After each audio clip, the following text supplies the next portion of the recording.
할렐루야, 반갑습니다.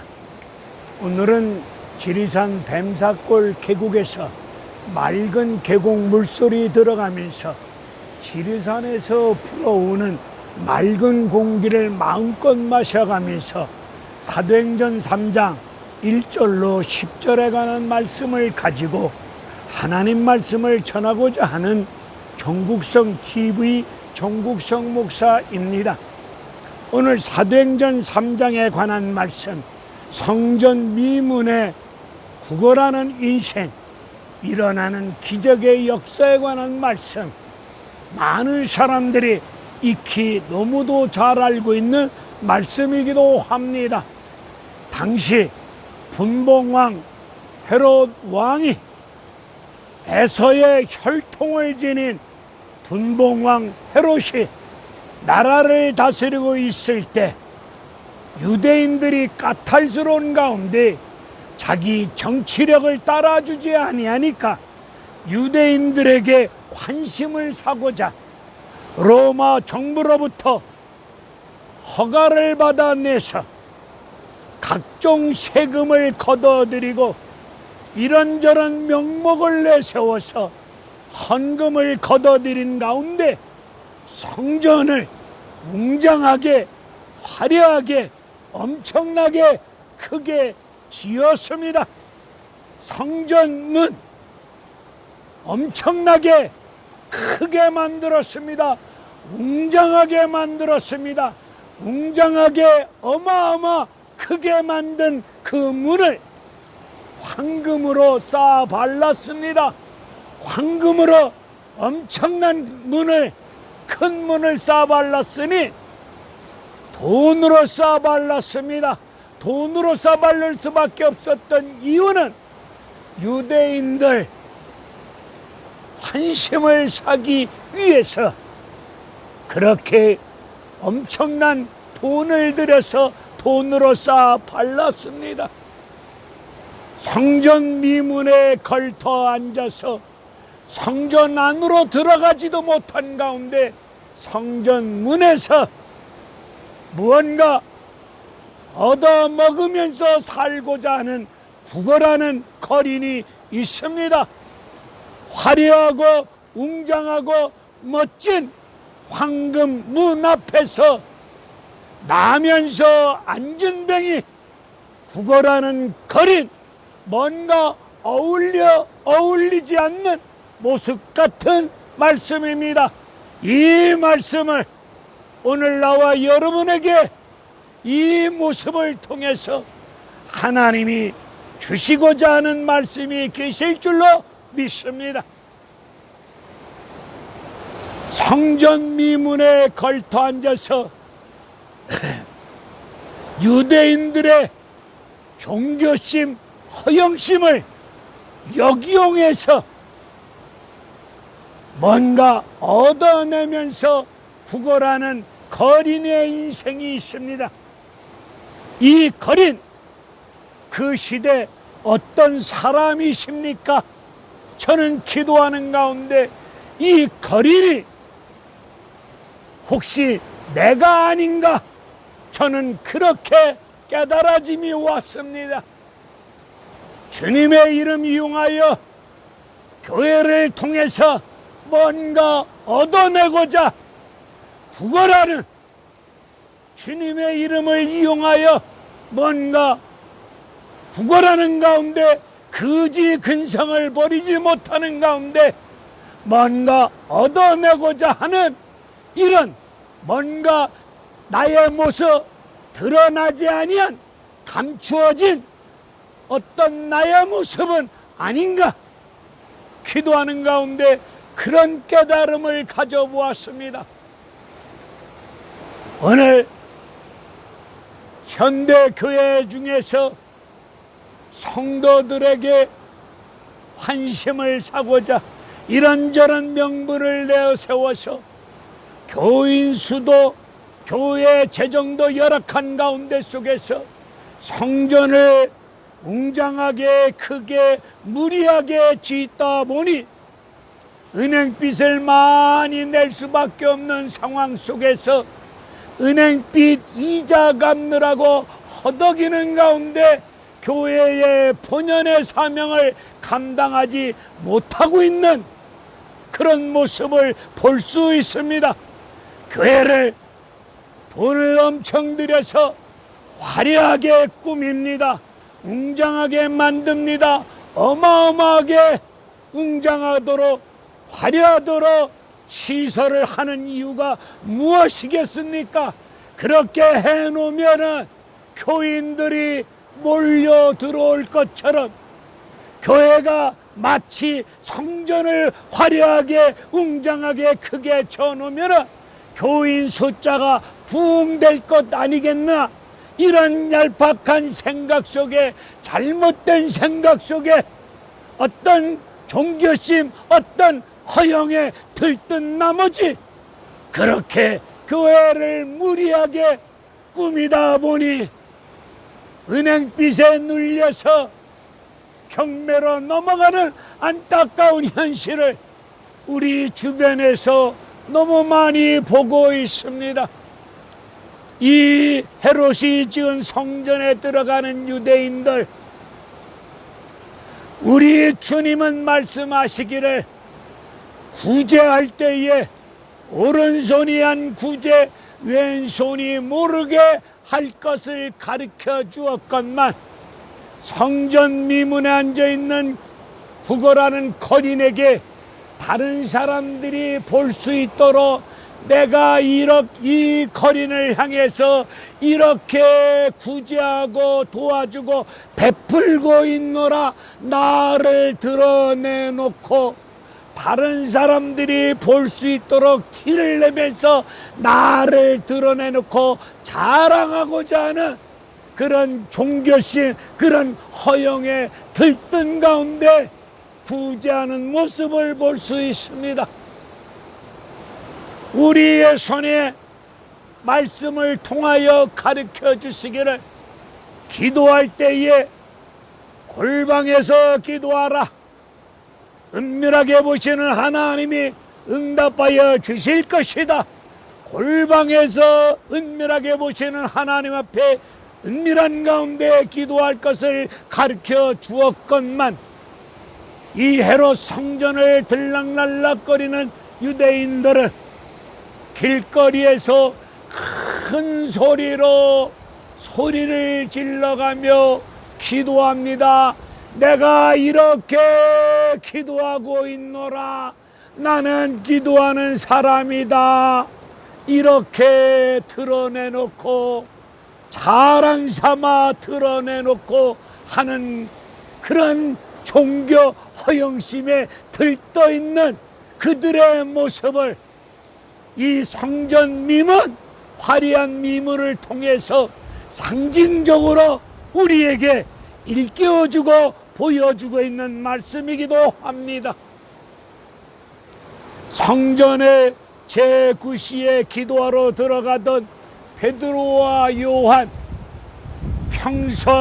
평소에도 기도하러 왔다 갔다 하였건만 성전 미문에 앉아있는 구걸하는 이 사람이 눈에 발견되지 않았는데 오늘따라 성전 미문에서 구걸하는 그 거린이 눈에 들어옵니다. 기도하는 베드로와 요한이 구걸하는 그를 향해서 우리를 주목하여 바라보게 해놓고 나는 은과 금은 없거니와 내게 있는 것으로 내게 주노니 일어나 걸어가라 말씀을 선포합니다. 베드로는 요한은 은과 금, 돈은 없지만 그 심령 속에 성령 충만한 가운데 나사렛 예수가 있었습니다. 오늘 내 심령 속에 나사렛 예수도 없고 은, 금, 돈도 없다면 나사렛 예수도 없고 돈도 없다면 이거야말로 큰일 날 일 아니겠습니까? 우리 설령 세종대왕이 심사임당이 설령 돈이 없어도 돈이 없음으로 말미암아 생활에 불편과 어려움이 있다 할망정 우리 심령 속에 여러분 믿음 속에 나사렛 예수가 있어야 될 줄로 믿습니다. 나사렛 예수 그리스도 이름으로 하나님 말씀을 선포할 때에 성전 미문에서 구걸하는 인생이 일어나는 기적의 역사가 일어날 줄로 믿습니다. 성전 미문에서 구걸하는 사람을 향하여 나사렛 예수 이름으로 명하노니 일어나 걸어 가라 말씀을 선포하였을 때에 안 일어나면은 어떻게 할까? 말씀을 선포했는데 안 일어나면은 애들 시쳇말로 쪽팔릴까봐 쭈삣쭈삣하는 가운데 머뭇머뭇거리는 가운데 망설이는 가운데 하나님 말씀을 담대하게 선포하지 못하는 이런 연약함, 이런 불신, 이런 허약함 속에 있지는 않습니까? 하나님 말씀 어제나 오늘이나 영원토록 동일하게 역사하는 살아의 역사하는 우리의 혼, 영, 관절을 쪼개고도 남는 살아 역사하는 생명의 말씀을 나사렛 예수 그리스도 이름으로 선포합시다. 선포할 때에 안진병이 일어날 줄로 믿습니다. 실패의 자리, 고통의 자리, 슬픔의 자리, 죽음의 자리에 있는 심령들이 일어나는 기적의 역사가 일어날 줄로 믿습니다.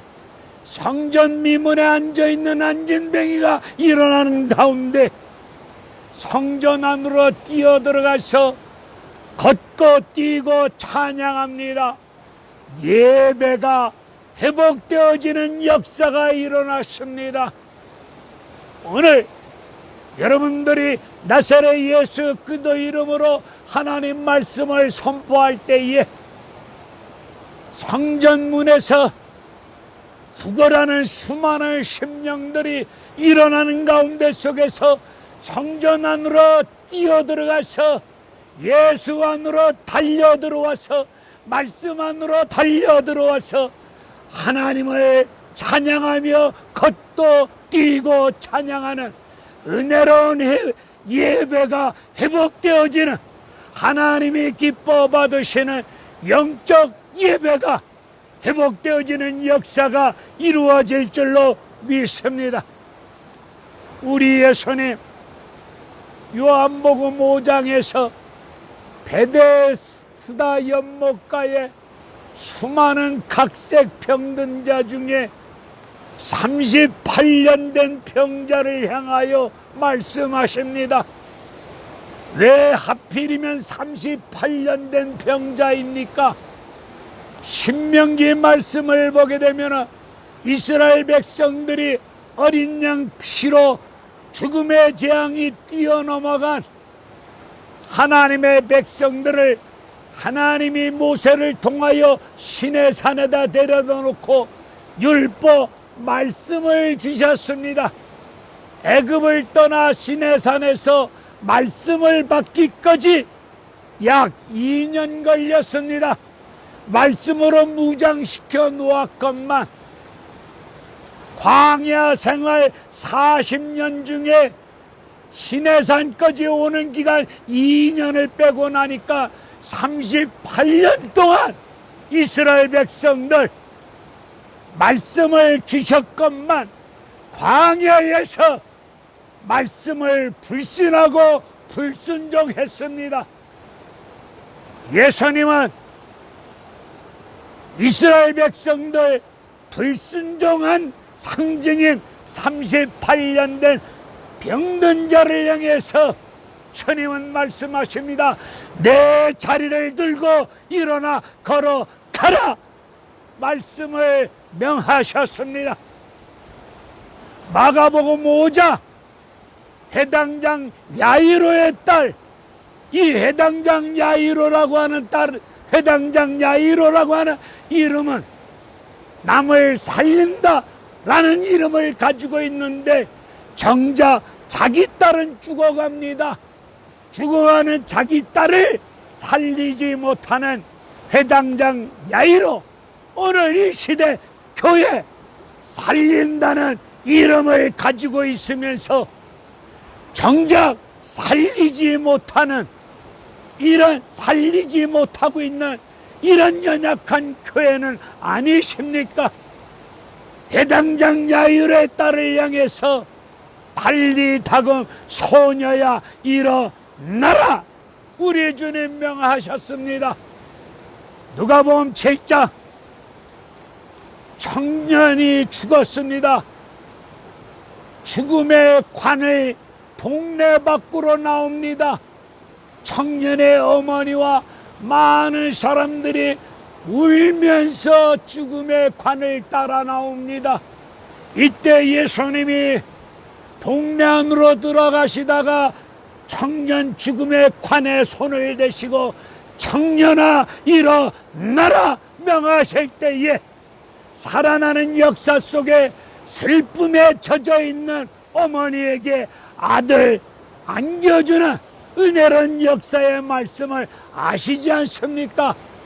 오늘 이 예수님 말씀, 어제나 오늘이나 영원토록 동일하게 살아 역사하는 하나님의 말씀, 이 시대 앞에서 나사렛 예수 그리스도 이름으로 명하노니 일어나거라 할 때에 안진뱅이가 일어나는 기적의 역사가, 죽음의 자리, 슬픔의 자리, 고통의 자리, 실패의 자리에서 일어나는 기적의 역사가 일어날 줄로 믿습니다. 이런 역사를 통해서 말씀을 선포합시다. 쭈삣쭈삣하지 마시고 망설이지 마시고 말씀을 선포할 때에 성령 하나님 역사하십니다. 에스겔서 37장에서 하나님은 에스겔 선지자에게 죽은 뼈들을 가리키면서 이미 죽은 지 오래되었습니다. 뼈들이 말랐습니다. 죽은 지 오래된 뼈들을 향해서 에스겔에게 묻습니다. 이 뼈들이 능히 살 수 있겠느냐? 에스겔 선지자 대답합니다. 여호와여 주님이 아십니다. 하나님은 에스겔 선지자에게 죽은 뼈들을 향해서 말씀을 대언하거라 명하십니다. 이때 에스겔 선지자가 하나님, 죽은 지 이미 오래되었는데 제가 말씀을 선포한다고 죽은 시체들이 말씀을 들을 수 있겠습니까? 이렇게 묻지 아니합니다. 말씀을 선포하라는 말씀을 믿고 말씀을 대언할 때에 37장 5절에서 하나님이 생기를 뼈들에게 들어가게 하십니다. 생기가 뼈들에게 들어가니까 살아나는 역사가 이루어졌습니다. 에스겔 선지자가 말씀을 선포하였을 때에 성령이 강하게 역사함으로 말미암아 살아나는 기적의 역사 속에서 이스라엘의 영적 강한 큰 군대가 되지 않았습니까? 오늘 이 말씀을 믿으신다면 창세기부터 요한계시록까지 하나님 말씀을 믿으신다면 우리 성령의 살이 잡힌 가운데 성령의 말하심을 따라 하나님 말씀을 선포할 때에 하나님 성령이 선포되어진 말씀 위에 임하여짐으로 안진뱅이, 병든 자들이, 부거라는 인생들이, 연약한 자들이 일어나는 기적의 역사가 일어남으로 말미암아 성전으로 예수로 말씀으로 달려 들어가서 예배가 회복되어지는 은혜로운 구원의 역사가 일어날 줄로 믿습니다. 그런 역사가 여러분들 교회를 통해서 이루어지시기를 주님의 이름으로 간절히 기도합니다. 하나님 말씀을 믿고 선포합시다. 하나님 말씀대로 됩니다. 하나님 말씀은 거짓이 없습니다. 살아 운동력이 있어 우리의 혼, 영, 관절, 골수를 쪼개고도 남는 은혜로운 역사가 성령의 역사 속에 일어나지 않겠습니까? 하나님 말씀을 선포했던 베드로, 요한, 하나님 앞에 엎드려 간구하며 기도했던 종들 아닙니까? 하나님 말씀을 선포할 때에 일어나는 기적의 역사가 일어나기 위해서는 주의 종들로부터 어린아이 성도에 이르기까지 교회가 기도가 들 끓어야 될 줄로 믿습니다. 기도가 들 끓어야 말씀이 선포되어질 때에 말씀대로 일어나는 기적의 축복된 역사가 오늘 이 시대 가운데 속에서 일어날 줄로 믿습니다.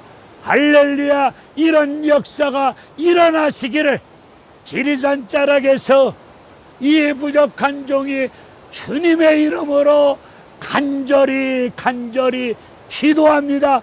여러분 교회를 통해서 말씀이 선포되어질 때에 믿는 자들에 따르는 표적, 기적, 은혜의 역사가 일어날 줄로 믿습니다. 우리 설령 은과 금, 돈은 없을 망정 세종당이, 심사임당이 여러분의 인생을 불편하고 어렵게 만든다 할지라도 그런 환경에 굴하지 마시고 기도하시는 가운데 이 심령 속에 나사렛 예수만 있으면 됩니다. 그 나사렛 예수의 이름으로 기록되어진 말씀을 성령의 말하심을 따라 선포되어질 때에 말씀은 살아 역사 일어날 줄로 믿습니다. 할렐루야. 아멘.